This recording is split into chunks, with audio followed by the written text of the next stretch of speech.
Bonjour et bienvenue à toutes et à tous.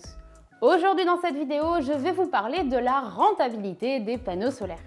On va voir ensemble combien coûte une installation photovoltaïque, combien elle peut vous rapporter et à partir de ces infos, on déterminera si oui ou non l'investissement est rentable.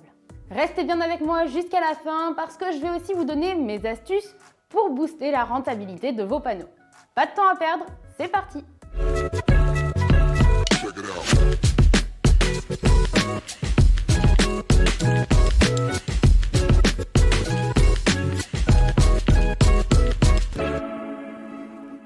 Je suis Lola de Nouvelle Ère Énergie.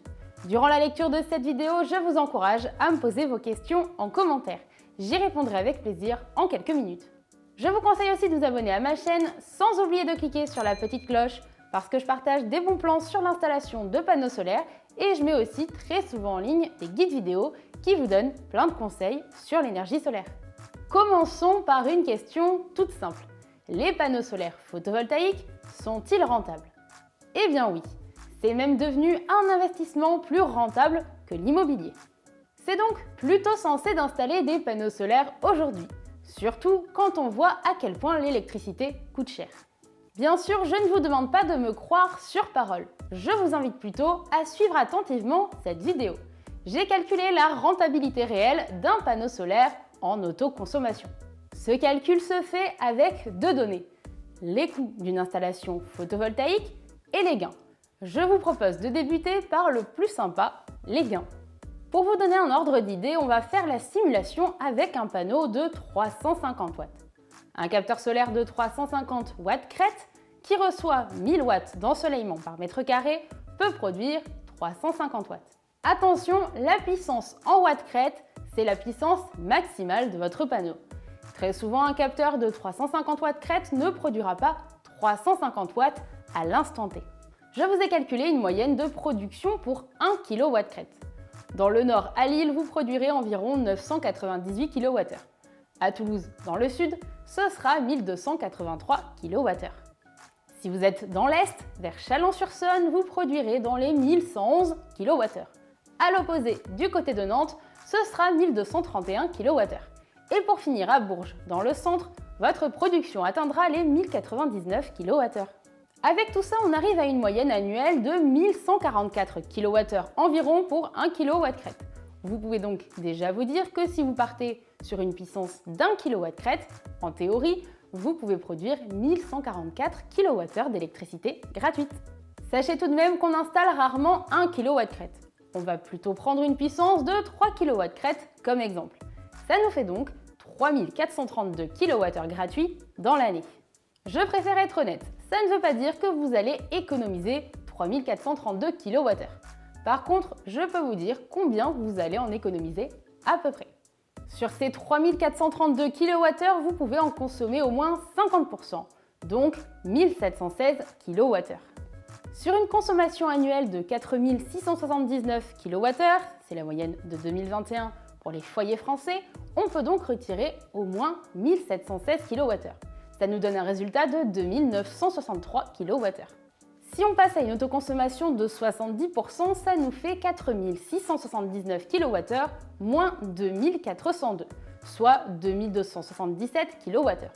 Au vu des tarifs de l'électricité, ça vous fait économiser entre 267,3 € et 374,2 € sur une facture de 728,9 € en moyenne. Et les gains ne s'arrêtent pas là. Il faut aussi prendre en compte le surplus que vous n'avez pas pu utiliser. On reprend notre production de 3432 kWh à l'année. Bien souvent, vous ne pouvez pas utiliser les 100% de cette production, tout simplement parce que vous n'êtes pas chez vous 24 heures sur 24. Si on se dit que vous utilisez entre 50 et 70% de l'électricité, il vous reste 50 à 30% d'électricité en trop. Eh bien, ce surplus, vous le vendez. Vous envoyez l'électricité vers le réseau et EDF vous l'achète 10 centimes si votre installation ne dépasse pas 36 kW crête. Jusqu'à 100 kW crête, ce sera 6 centimes le kilowattheure.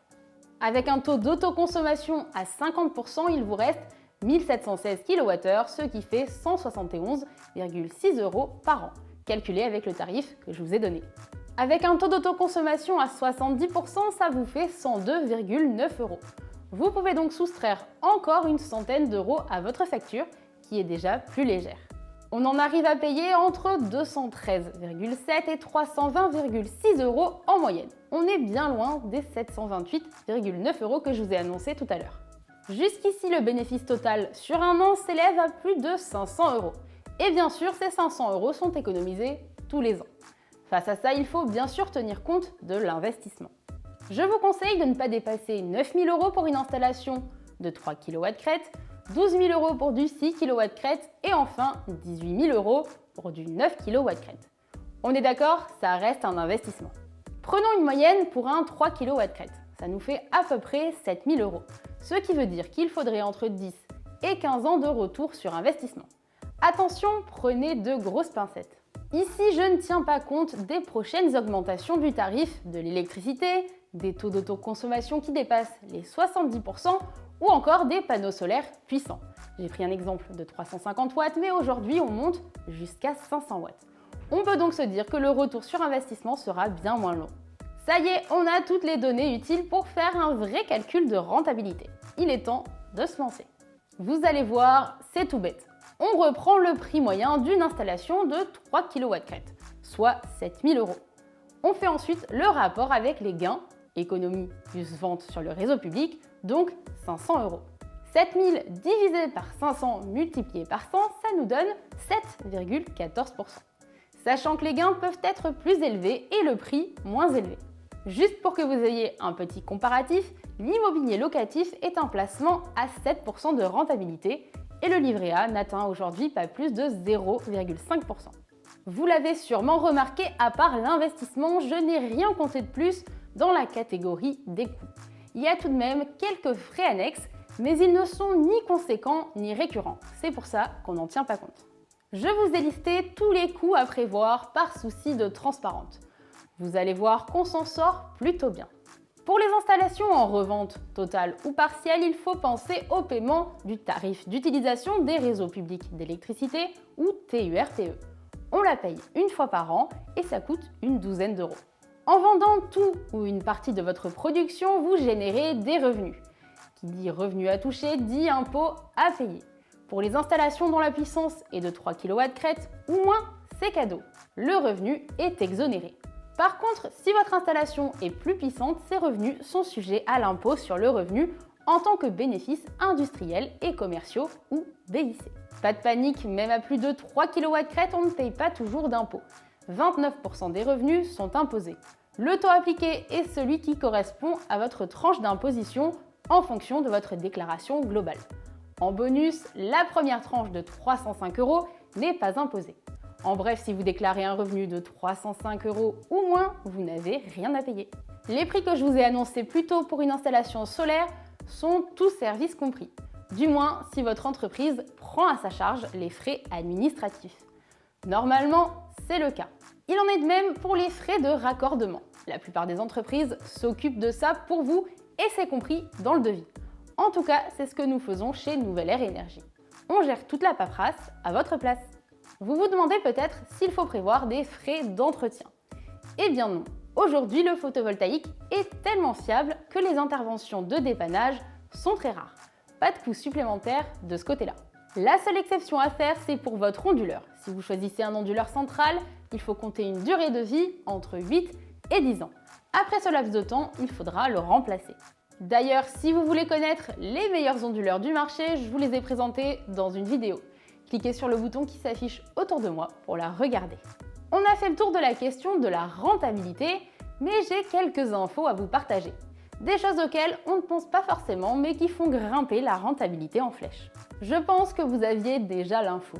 Le gaz, l'électricité, tout augmente aujourd'hui. L'électricité a pris plus de 47% en 10 ans. Malheureusement, la tendance à la hausse continue. Et plus le coût de l'électricité augmente, plus votre installation est rentable. Vos panneaux solaires vous protègent des hausses tarifaires. Pensez aussi que dès lors que vous installez des panneaux solaires photovoltaïques en toiture, votre maison devient plus attractive. Si vous décidez de la vendre, vous allez faire une plus-value grâce aux panneaux solaires.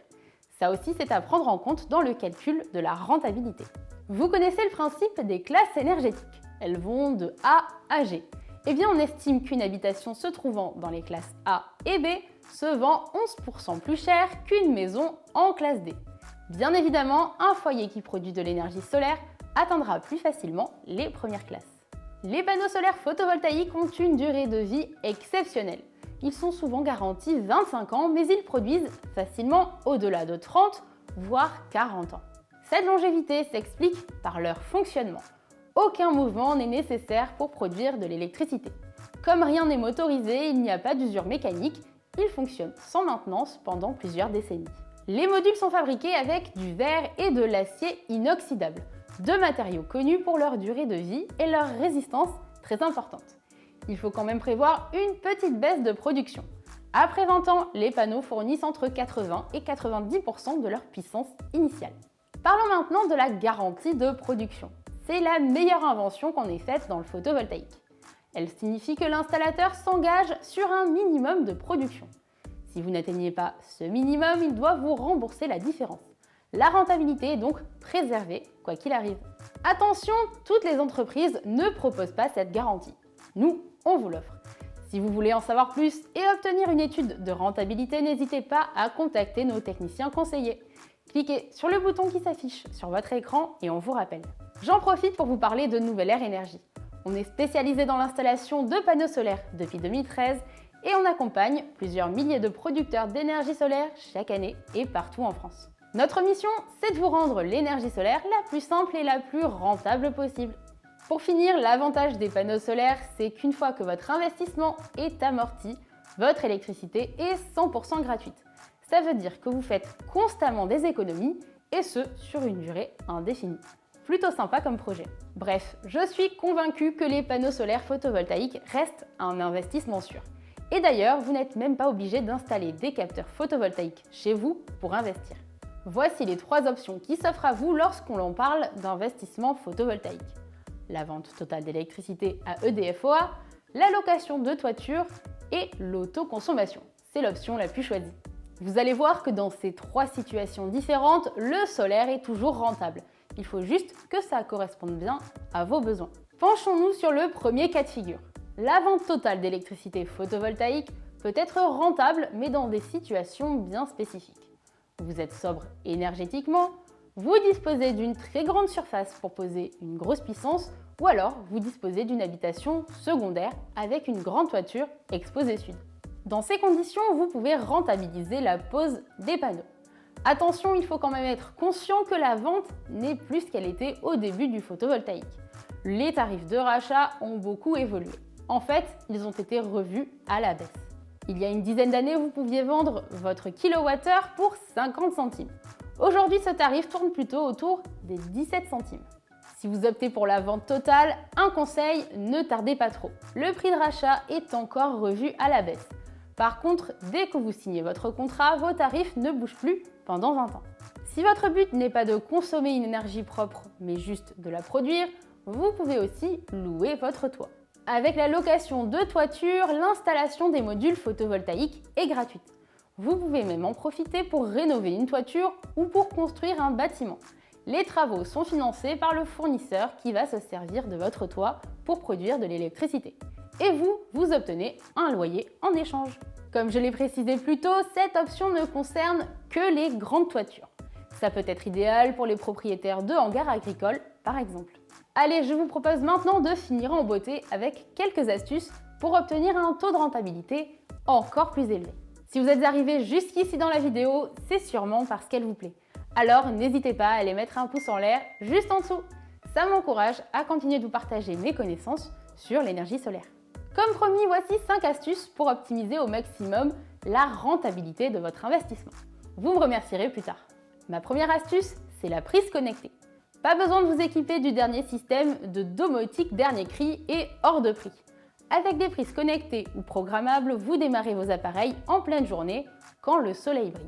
Comme ça, vous utilisez un maximum d'énergie solaire et un minimum d'énergie publique. À vous les économies. Mon deuxième conseil concerne le nettoyage de vos panneaux photovoltaïques. On n'y pense pas forcément et pourtant il y a un petit gain à aller chercher. Les panneaux poussiéreux perdent entre 5 et 10% de production. Surveillez leur surface. Si vous voyez des feuilles mortes ou de la poussière, un petit nettoyage s'impose. Je précise que vous devez le faire vous-même. Si vous faites appel à une société, les coûts seront plus importants que les gains, ce qui rendrait cette astuce complètement inutile. Mon troisième conseil, c'est de commencer petit. La rentabilité dépend principalement du prix que vous allez payer. Plus votre installation est simple et moins elle coûte cher. Je ne vous dis pas de ne pas suivre les conseils de votre installateur, mais faites quand même attention aux options. Petite info bien pratique, si vous avez des micro-onduleurs, votre installation est modulable à 100%, ce qui veut dire que vous pouvez commencer par une petite puissance et l'augmenter plus tard. Ça peut paraître évident, mais ma quatrième astuce, c'est de faire plusieurs devis. Ne vous arrêtez pas à votre première offre. De toute façon, les devis sont gratuits, autant en profiter. J'estime qu'avec 3 devis, vous pouvez vous faire une idée de ce qu'est le juste prix. Ma dernière astuce est sans hésitation ma préférée de la liste. Il s'agit du routeur solaire. L'électricité coûte cher et bien souvent l'eau chaude en consomme une bonne partie. Avec un routeur solaire, vous réduisez la consommation de votre chauffe-eau.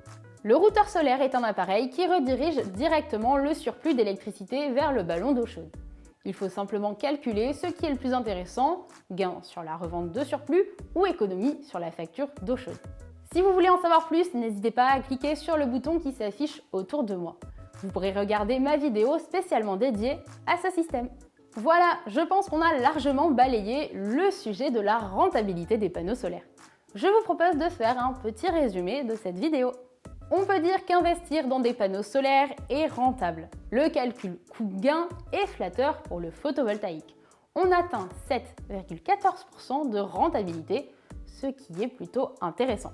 Gardez en tête que ce calcul a été fait à partir de moyennes. Tout porte à croire que ce sera de plus en plus rentable avec les hausses du prix de l'électricité. Vous pouvez également adopter quelques astuces pour autoconsommer un maximum. Et j'ai un dernier conseil à vous donner. N'hésitez pas à vous lancer et à le faire rapidement.